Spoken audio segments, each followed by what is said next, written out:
This is modern-day Hong Kong, located in the heart of the Asia Pacific. A busy metropolis operating 24 hours a day. A business hub, a business centre. But had you been here during World War II, this was ground zero.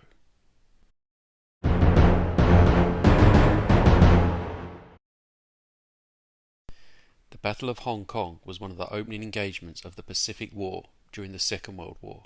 It began on the 8th of December 1941, just hours after the attack on Pearl Harbor due to the international dateline.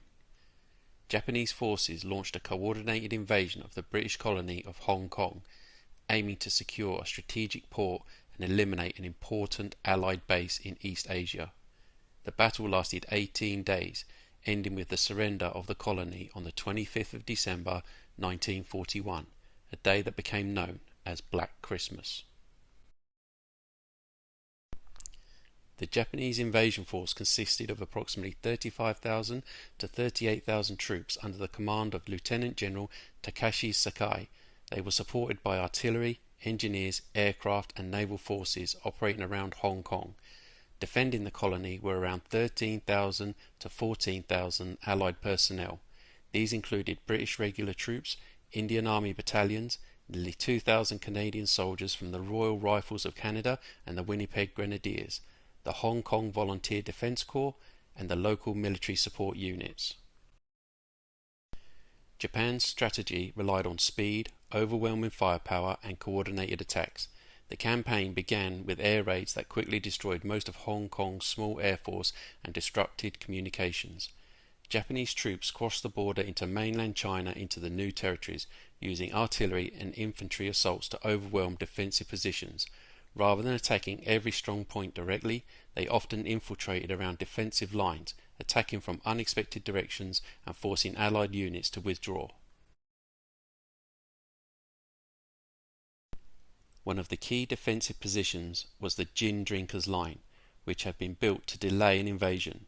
However, Japanese forces captured the important Shing Mun Redoubt early in the campaign, allowing them to break through the line much sooner than expected. Allied forces were forced to retreat from Kowloon to Hong Kong Island. On the night of the 18th of December, Japanese troops crossed Victoria Harbour in multiple landing operations. Once on the island, they quickly seized high ground, reservoirs and key roads, dividing the defenders into isolated groups. British, Canadian and Indian troops launched several counterattacks, fighting fiercely in difficult terrain, but they were unable to regain the initiative. With supplies running low, communications breaking down, and civilian casualties increasing, continued resistance became impossible. Military casualties reflected the intensity of the fighting. Around 1,000 Allied soldiers were killed and approximately 1,400 wounded. Japanese forces suffered roughly 700 killed and about 2,000 wounded. Following the surrender, approximately 10,000 to 11,000 surviving Allied military personnel became prisoners of war. Many were held in camps such as Shamshu Po before being transferred to labour camps elsewhere in the Japanese Empire. Prisoners endured harsh conditions, including forced labour, malnutrition, disease and physical abuse. Many did not survive their captivity.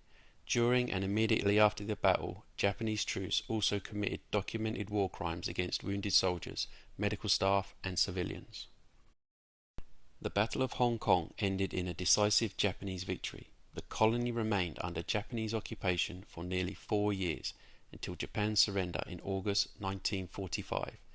The defeat marked the loss of an important British military and commercial base in East Asia, and demonstrated the effectiveness of Japan's rapid offensive strategy during the early months of the Pacific War. Although the battle was brief, the determination of the Allied defenders and the suffering endured by both soldiers and civilians have ensured that the Battle of Hong Kong remains a significant chapter in the history of the Second World War.